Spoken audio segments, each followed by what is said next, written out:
Assalamualaikum warahmatullahi wabarakatuh. Bismillah, alhamdulillah, salatu wassalamu ala sayyidina Muhammad Rasulillah wa ala alihi wa sahbihi wa mawalah, la hawla wa la quwata illa billah, ma ba'd.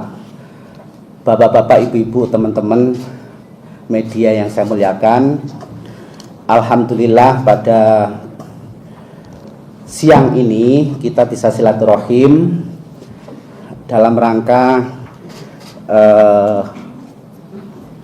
menjelaskan apa yang berkembang di Nahdlatul Ulama.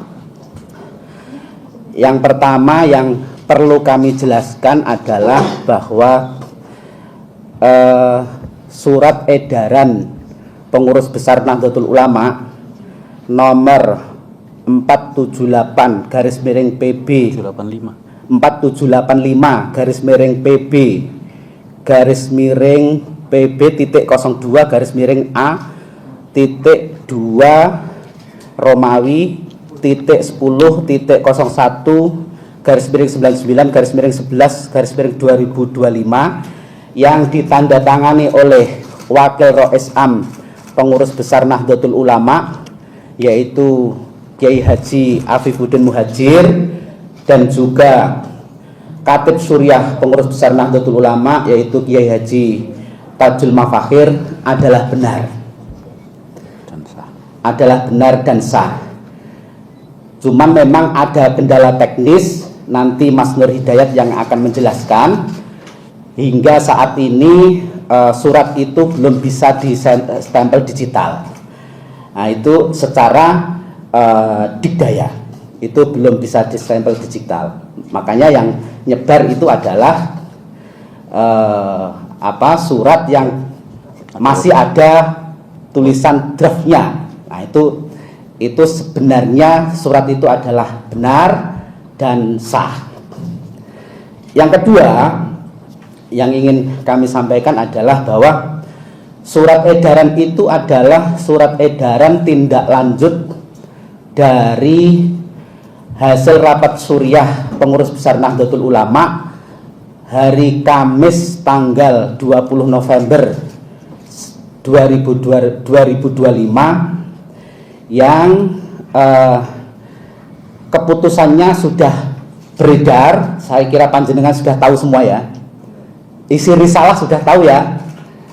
Sudah beredar yang berupa risalah hasil rapat harian suriah Pengurus Besar Nahdlatul Ulama. Nah, diantaranya keputusannya adalah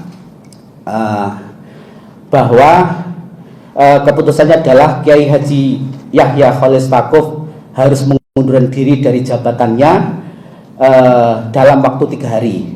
Jika tidak dalam waktu 3 hari tidak mengundurkan diri, maka keputusan rapat harian suriah PBNU memutuskan untuk memberhentikan beliau dari jabatannya Ketua Umum PBNU. Itu hasil rapatnya. Karena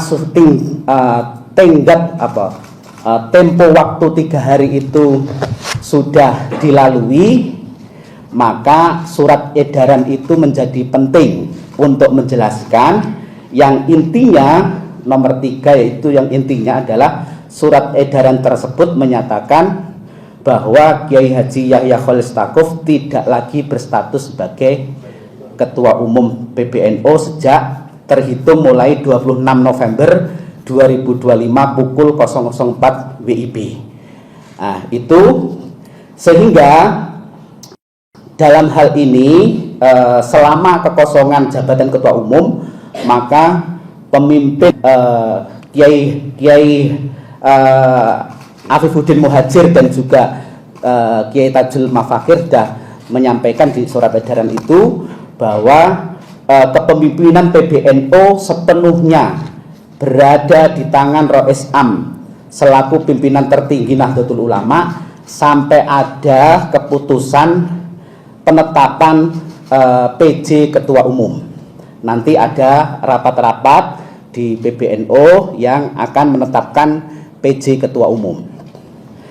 Yang terakhir yang ingin saya sampaikan biar nanti cepat Mas Nur bisa menjelaskan. jika terdapat keberatan atas keputusan ini, itu sudah ada mekanisme penyalurannya, yaitu mekanisme penyalurannya melalui mekanisme majelis tahkim di PBNU. Di PBNU sudah ada majelis tahkimnya. Konflik internal itu bisa diselesaikan melalui majelis tahkim. Nah, itu sudah ada peraturannya. Jadi ada Perkum nomor 14, Peraturan Perkumpulan Nahdlatul Ulama nomor 14 2025 tentang penyelesaian perselisihan internal pengurus besar Nahdlatul Ulama. Saya kira itu poin yang ingin kami sampaikan. Dan secara teknis itu kenapa surat tidak bisa keluar dan Suriah juga tidak bisa mengeluarkan surat, itu nanti akan dijelaskan oleh Mas Nur Hidayat. Terima kasih. Kurang lebih mohon maaf. Wallahul muwaffiq ila aqwamit thoriq. Wassalamualaikum warahmatullahi wabarakatuh. Waalaikumsalam warahmatullahi wabarakatuh. Terima kasih, Kiai. Pada intinya adalah ada surat dari Suriah, yang surat itu kemudian ditandatangani oleh Kiai Afifuddin Muhajir sebagai wakil Rois Suriah. Wakil Rois Am. Saya ulangi, sebagai wakil Rois Am, yang kemudian surat itu tidak bisa distempel secara elektronik. Jadi di PBNU itu persuratan sudah menggunakan dikdaya persuratan, artinya sudah elektronik, sehingga jika ada proses tertentu yang itu menghalangi proses penandatanganan, maka penandatanganannya juga kemudian terhalang. Dan di sebelah saya sudah ada Gus Nur Hidayat yang akan menjelaskan kenapa kemudian stempel itu sampai tidak ada. Tapi pada prinsipnya surat yang dikeluarkan oleh Suriah PBNU yang ditandatangani oleh Wakil Rois Am Kiai Afifuddin Muhajir adalah surat yang sah dan bisa berlaku secara umum. Mungkin Mas Nur Hidayat bisa menjelaskan kenapa surat itu sampai kemudian stempelnya tidak bisa dibubuhkan. Terima kasih. Baik, terima kasih Mas Taufik. Yang saya muliakan Pak Kiai Sarmidi Husna, Khatib Suriah PBNU, teman-teman wartawan yang saya banggakan. Perkenankan saya menambahkan keterangan teknis terkait dengan informasi yang substansinya sudah disampaikan oleh Kiai Sarmidi. Pertama-tama dengan menyampaikan catatan kronologis proses pembuatan surat tersebut. Jadi yang akan saya bacakan ini adalah kronologi. Saya tidak akan menambahi dengan persepsi. Saya akan bacakan dan silahkan disimpulkan sendiri. Pertama, pada hari Selasa tanggal 25 November sekitar pukul 21:22 WIB, Haji Faisal Saimima dihubungi oleh Saudara Khairun Nufus, staf Suriah yang memiliki role atau peran sebagai staf surat keluar dalam platform Dikdaya Persuratan untuk membubuhkan stempel atas surat edaran nomor 4785 dan seterusnya yang sudah dijelaskan oleh Kiai Sarmidi tadi. Meskipun berstatus sebagai super admin, ternyata hak untuk membubuhkan stempel telah dihapus dari akun Saudara Faisal Saimima. Yang kedua, pada pukul 21:54 waktu Indonesia Barat, saya, Nur Hidayat, Wakil Sekretaris Jenderal PBNU, yang sejak sebelum launching Dikdaya Persuratan ini mendapat mandat untuk mengawal program unggulan PBNU ini, saya mengkonfirmasi kepada tim Pruri terkait siapa yang mencabut hak stamping, hak pembubuhan stempel untuk akun Sekretariat Jenderal PBNU. Sekali lagi, akun Sekretariat Jenderal PBNU dan akun pribadi saya sebagai pengurus punya akun yang sejak awal implementasi Dikdaya pada tanggal 1 Agustus 2024, akun itu aktif dan efektif untuk melakukan stamping. Pada malam itu, tim Peruri mengkonfirmasi bahwa kedua akun, baik akun Sekretariat Jenderal PBNU maupun akun pribadi saya masih terdaftar sebagai pemegang otoritas untuk membubuhkan stempel. Tetapi faktanya sebenarnya sejak beberapa hari sebelum itu, saya dan akun Sekretaris Jenderal PBNU tidak bisa membubuhkan stempel. Keterangan lengkapnya nanti akan saya lampirkan, akan dibagikan oleh Mas Taufik selaku pengurus Lembaga Taklif dan Nasyr PBNU. Nah, dengan kondisi itu maka dapat disimpulkan bahwa terdapat aksi sabotase dari tim Project Management Office Dikdaya PP terhadap 2 akun tersebut. 3. Di tengah-tengah komunikasi dan koordinasi, baik Saudara Khairun Nufus dengan saya maupun dengan para pihak terkait proses pembubuhan stempel nomor 4785 tersebut, tampilan layar pratinjau untuk surat nomor 4785 yang sebelumnya tampak normal di layar tiba-tiba berubah menjadi tampilan kode skrip yang tidak terbaca sama sekali. Kejadian tersebut berlangsung sangat cepat dan baru disadari beberapa menit kemudian. 4. Rusaknya tampilan pratinjau tersebut berlangsung hingga Rabu tanggal 26 bulan 11 pagi, dan selama malam sampai pagi itu personil tim PMO Digital Dikdaya yang kami hubungi tidak memberikan respon sama sekali. 5. Setelah melakukan berbagai upaya dan pendekatan yang bersifat extraordinary, tampilan layar pratinjau tersebut sempat kembali normal pada hari Rabu pukul 8:56 waktu Indonesia Barat. Tampilan layar pratinjau surat nomor 4785 pada pukul 8:56 inilah yang kemudian beredar dan dibantah keabsahannya dalam surat nomor 4786.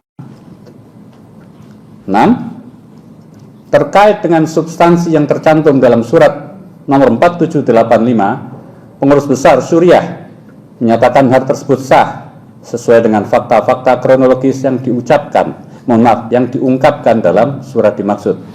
Kisar Niti tadi sudah menjelaskan substansinya benar, itu kan? Prosesnya juga sudah benar. Nah, kronologinya yang sedang saya bacakan sekarang. Ketujuh, ini poin terakhir. Dengan catatan kronologis tersebut, maka klaim kebenaran dan keabsahan sebagaimana dimaksud dalam surat nomor 4786 yang semata-mata mengedepankan prosedur teknis administratif dengan sendirinya telah cacat dan tidak memiliki basis legitimasi moral. Teman-teman sekalian yang saya hormati dan saya banggakan, kami merekam catatan upaya sabotase itu sejak tanggal 21 Oktober 2025. Dalam catatan kami, pada hari Selasa tanggal 21 Oktober, tim PMO Digital menginformasikan telah menerima arahan dari seseorang agar pemegang otoritas stempel yang lama dibatasi 3 saja. Ketika perintah ini diberikan, pemegang stempelnya ada 4. Satu-satunya atau salah satu akun yang diminta untuk dihapus itu adalah akun dengan alamat email rois.aam@nu.or.id yang merupakan akun resmi Rois Am, Pengurus Besar Nahdlatul Ulama. Keterangan detailnya nanti bisa dibaca. Saya akan lompat kepada kejadian tanggal 25 November pukul 21.25 itu. Nah, yang terjadi kemudian adalah, teman-teman sekalian, kita bisa menyimpulkan bahwa basis legitimasi moralnya sudah nggak ada. Karena ini adalah proses sabotase dan hijacking. Terakhir, kejadian yang paling mengejutkan kami semua adalah pada hari Rabu tanggal 26 November 2025 kemarin, sekitar pukul 19.22, 2 akun staf Pengurus Besar Suriah yang sebelumnya punya peran sebagai staf surat keluar telah dinonaktifkan oleh tim PMO Digital tanpa pemberitahuan sebelumnya. Kedua akun tersebut atas nama saudara Khairun Nufus dan saudara Abdul Siddiq, dan penonaktifan akun tersebut tidak berselang lama dari agenda Roisam di hotel ini yang menggelar silaturahim dengan PWNU se-Indonesia. Dengan demikian, maka dengan dihapuskannya kedua akun staf surat keluar pengurus besar Suriah itu,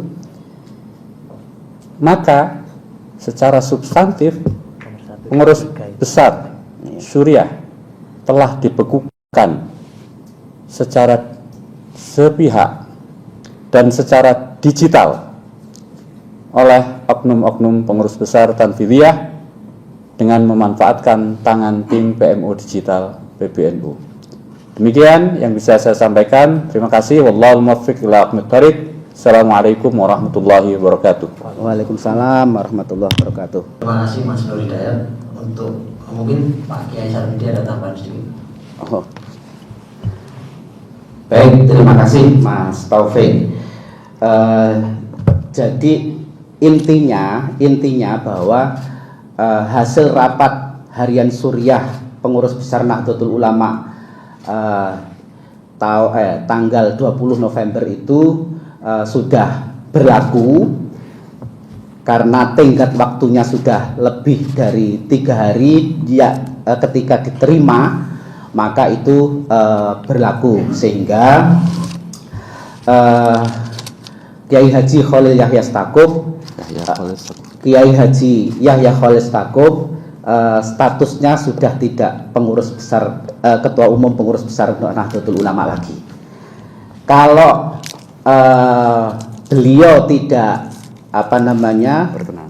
berkenan atau tidak setuju terhadap keputusan ini, maka beliau boleh atau kami persilakan ada hak untuk mengajukan keberatan di Majelis Tahkim Nahdlatul Ulama. Itu ada mekanisme penyelesaian secara internal itu. Nah, untuk itu para teman-teman, kami juga menghimbau, ini adalah masalah internal yang kami punya wewenang untuk menyelesaikan secara internal, dan kami adalah Nahdlatul Ulama adalah ormas, juga taat kepada undang-undang ormas yang menyatakan bahwa kalau ada konflik internal itu diselesaikan secara internal. Di NU ada yang namanya Majelis Tahkim itu. Saya kira itu tambahannya. Terima kasih. Mungkin ada pertanyaan? Saya dari kanan dulu. Dari Kompas.com.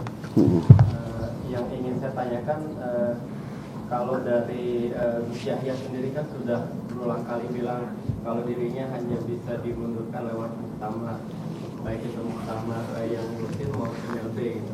Nah, kalau dari teman-teman Rai Suriah sendiri mungkin ada dasar ADART-nya terkait dengan keputusan ini bisa membuat Gus Yahya mengundurkan diri gitu, dan bisa menjawab bantahan dari Gus Yahya. Terima kasih.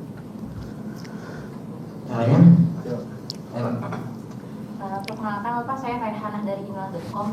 Di tengah isu Gus Yahya yang dipecat sebagai ketua PBNU juga beredar audit internal PBNU tahun 2022 yang menyatakan ada aliran dana 100 miliar ke PBNU yang kala itu dikendalikan oleh Pak Mardhani Maming yang kala itu menjabat sebagai Bendung. Yang ingin saya tanyakan, apakah itu benar? Dan yang kedua, apakah hal itu menjadi akumulasi yang akhirnya membuat Gus Yahya dipecat dari ketua PBNU? Tiga lagi ya. Terima kasih. Saya Hilmi dari Jawa Pos. Menindaklanjuti sabotase digital ini, apakah jajaran Suriah tetap pakai surat yang beredar itu yang ada draftnya, atau akan mengeluarkan surat fisik yang stempel manual untuk legitimasi? Itu yang pertama. Terus yang kedua, tadi sempat disinggung Rais Am menggelar pertemuan dengan DPW atau tingkatan NU, itu intinya apakah sama seperti ketika Gus Yahya mengundang di Surabaya, terus dari Suriah sendiri mengundang itu dalam rangka apa? Terima kasih. Ya. Saya mau mengusulkan dari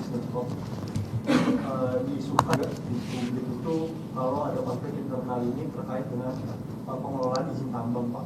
Ada konflik internal terkait itu, tanggapannya bagaimana? Apakah itu juga mempengaruhi pada akhirnya Gus Yahya ini keluar dari keluar untuk dari ketua umum PBNU? Satu lagi, udah ya. Pak Sarmidi atau Mas Nur yang jawab? Geser Midi. Porsinya geser Midi. Berat sekali. Berat sekali jelaskan. Biar gak tegang tuh. Kok sawangannya abot. Iya.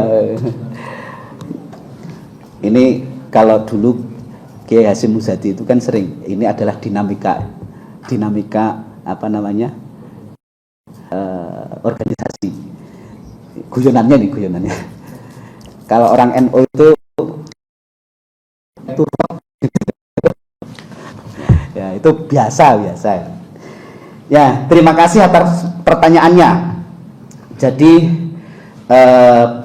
pemberhentian itu dasarnya apa? Intinya kan gitu ya. Nah, jadi kalau panjenengan mau lihat risalah rapat harian Suriah, ya itu kan ada poin 1, poin 2, poin 3. Nah itu kan poin 1, poin 2, poin 3. Poin 1 soal mengundang orang yang terindikasi atau terbukti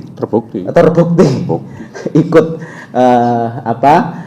bagian dari Zionis, kemudian itu melanggar itu ngisi di AKN, Akademi Kepemimpinan NU, kaderisasi tertinggi di dalam Nahdlatul Ulama. Kemudian poin 3 itu terkait tata kelola keuangan. Itu kan dasar untuk memberhentikan. Nah, itu memang sudah memenuhi dasar yang ada di peraturan perkumpulan. Karena apa? Karena pengurus harian Suriah itu menganggap ngundang orang yang narasumber yang pro Zionis itu merusak reputasi perkumpulan, merusak nama baik perkumpulan, dan itu juga melanggar konun asasi dan paham Ahlus Sunnah wal Jamaah An-Nahdiyah. Itu yang kemudian itu sudah masuk kategori di pasal yang bisa untuk memberhentikan. Itu yang nanti perkumnya mungkin Mas Nur bisa menjelaskan perkum nomor berapa, saya nggak hafal gitu. Nanti dijelaskan oleh Mas Nur. Yang kedua, soal audit ya. Soal audit ini memang sebenarnya itu adalah konsumsi internal. Tapi saya nggak tahu kok tiba-tiba itu bisa bisa viral, bisa nyebar di media massa, media sosial. Nah, itu kalau kita melihat data yang ada itu benar adanya ada aliran yang masuk itu. Tapi secara rinci itu kami memang tidak bisa menjelaskan secara rinci di depan panjenengan semuanya. Saya kira itu ya. Saya kira sudah dapat dipahami ya. Nomor sabotase digital. Kalau sabotase digital Mas Nur nanti. Pertemuan dengan PWPW. Nah, ini Rois PW, pengurus wilayah Nahdlatul Ulama itu memang banyak yang tanya-tanya kalau soal hasil rapatnya yang hasil rapat Suriah yang poin 1, 2 itu mereka sudah paham jelas, tapi yang poin 3 itu memang banyak yang tidak jelas, sehingga Kiai Rois Am, Kiai Miftahul Akhyar itu mempunyai keinginan atau kewajiban, merasa memiliki kewajiban untuk menjelaskan kepada Rois Suriah dan juga pengurus NU yang lain untuk terkait yang utamanya itu adalah poin 3 yang memang tidak bisa dijelaskan secara umum seperti ini, tidak bisa dipublikasikan. Saya kira itu. Nah, kalau isu tambang itu sebenarnya bukan bagian dari dasar dari masalah ini. Itu isu yang lain. Saya kira isu tambang itu berbeda. Saya kira itu ya, jawabannya clear ya, jelas. Mas Nur mungkin menambahkan. Nah, Mas Nur nambahin. Baik, terkait sabotase digital ini memang saya mohon maaf kalau tadi intonasinya agak tegas. Piora tegas, Mas. Saya ini ngawal itu mulai pertengahan Agustus 2024. Semua orang di internal PBNU tahu, bahkan sampai menuduh Dikdaya itu karena saya ingin numpang tenar. Akhirnya kan jadi guyonan dari Dikdayat ke Dikdaya. Betapa sakitnya hatiku kira-kira ketika hari ini aku nggak bisa jadi super admin lagi. Itu satu. Yang ingin saya tegaskan adalah tadi perkara kembali manual atau bagaimana. Kami sedang ingin bicara dari hati ke hati dengan tim PMO Digital. Mereka ini anak-anak baik, anak-anak cerdas, sangat kreatif. Sangat kreatif. Mereka pernah mengembangkan aplikasi dalam waktu yang sangat cepat ketika kita kena COVID. Mereka bagian dari tim itu. Ini bukan tim kaleng-kaleng. Dan Dikdaya persuratan ini sudah jauh melesat sampai ke lebih dari separuh PJNU. Jadi ini bukan persuratan di PBNU. Ini persuratan digital untuk Nahdlatul Ulama. Untuk mendapatkan tim dan hasil seperti yang ada sekarang, proses trialnya itu kami mulai sejak terpertama Kiai Yahya Khalil Stakuf menjadi ketua umum. Gus Sekjen, Gus Saifullah Yusuf mengajak saya dan 2 orang teman untuk studi banding ke Sumedang, melihat Sumedang yang cukup bagus digitalisasinya. Mas Taufik ikut waktu itu enggak? Ikut. Saksinya ada di sini. Itu semester pertama. Gus Sekjen, Saifullah Yusuf sebagai bagian dari penanggung jawab urusan administratif mencoba mencari prototipe. Pulang dari sana saya matur Gus, enggak bisa. Kenapa enggak bisa? Di Pemda itu, bahkan di pemerintahan pun, surat itu tanda tangan 1. Di NU itu bisa 2 sampai 4. Karena memang NU ini sesuatu yang harus dijaga, tidak bisa satu tanda tunggal. Itu pertama. Lalu kami juga ini tidak lolos screening lah kira-kira. Lalu pada 2022 sekitar bulan Agustus atau Juni ya, saya lupa, Agustus, kita mendapatkan komitmen program untuk hibah aplikasi lah dari salah satu perusahaan ini melayani banyak BUMN besar. Tapi lagi-lagi ini macet di tengah jalan karena personilnya tidak dedicated. Nah, tim Dikdaya ini, tim pengembang sistem yang kemudian menjadi Dikdaya persuratan ini, dan kemudian ke depan akan menjadi ekosistem Dikdaya, yang saya kira teman-teman kalau menyaksikan pidato Ketua Umum PBNU di berbagai kesempatan, ini salah satu program unggulan beliau. Tim ini tim yang luar biasa sekali. Cuma ini kan masalahnya, kenapa? Karena perbedaan-perbedaan positioning, lalu kemudian harus ada aksi-aksi seperti yang saya sampaikan tadi. Jadi kalau tadi Mas Sapa tanya, apakah akan kembali ke manual? Saya kira-kira kulaan bawang merah ke Brebes dulu untuk melepaskan ini menjadi manual lagi. Ini persoalan yang sangat sederhana sebenarnya. Bagaimana masing-masing pengurus besar Suriah dan Tanfidiyah itu dijaga otorisasinya, dan mestinya masing-masing pihak tetap punya kewenangan untuk menerbitkan surat. Saya tadi sudah sampaikan ada kronologi di tanggal 21 Oktober 2025 yang mencabut hak dari akun atas nama Rois Am untuk membubuhkan stempel. Sampai tadi malam tim Peruri mengatakan bahwa akun itu masih terdaftar di mereka. Secara sistem Peruritera, akun-akun itu termasuk akun saya dan juga akun Sekretariat Jenderal. Sekali lagi, Sekretariat Jenderal itu ada akun sendiri, Sekretaris Jenderal itu ada akun sendiri. Yang Sekretaris Jenderal dimatikan. Di Peruri statusnya masih aktif. Saya kira itu. Jadi kalau pertanyaannya seperti itu, jangan bikin saya nangis lah Mas kira-kira. Saya mendampingi tim ini dan ya bahkan saya sudah turun role saya jadi seperti Gesar Midi, hanya bisa periksa surat, tanda tangan. Dulu saya super admin itu 2 level di atas pengurus.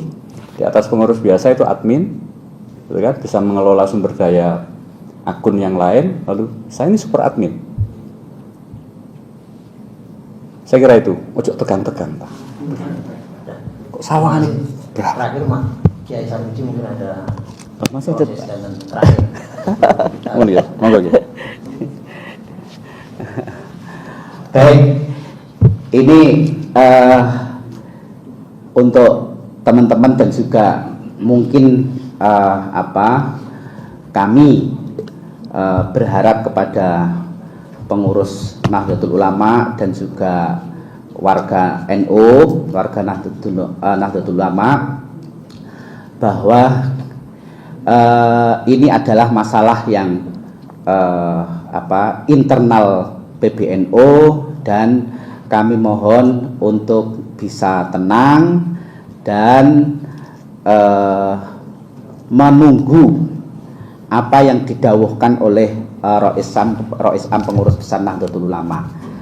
Karena apa? Karena Rois Am itu pemimpin tertinggi Nahdlatul Ulama, itu berdasarkan anggaran dasar rumah tangga, anggaran dasar NU dan juga anggaran dasar Nahdlatul Ulama. Sehingga sembari menunggu apa yang nanti akan diputuskan, didawuhkan oleh Kiai Rois Am pengurus besar Nahdlatul Ulama, kami berharap pengurus NU dan warga NU untuk tenang dan jangan lupa untuk tetap berdoa untuk keselamatan dan kebaikan kejayaan Nahdlatul Ulama. Saya kira itu. Terima kasih. Lebih kurang mohon maaf. Wassalamualaikum warahmatullahi wabarakatuh. Waalaikumsalam. Terima kasih teman-teman semua. Mungkin kita cukupi dulu. Nanti di lain kesempatan kita mungkin akan memberikan informasi atau update selanjutnya. Terima kasih. Assalamualaikum warahmatullahi wabarakatuh. Waalaikumsalam warahmatullahi wabarakatuh. Terima kasih semuanya Mas, Mbak. Terima kasih semuanya Mas, Mbak. Nih tak tulis. Sama beliau aja, sama beliau aja. Haji Sarmidi Husna. Gitu ya.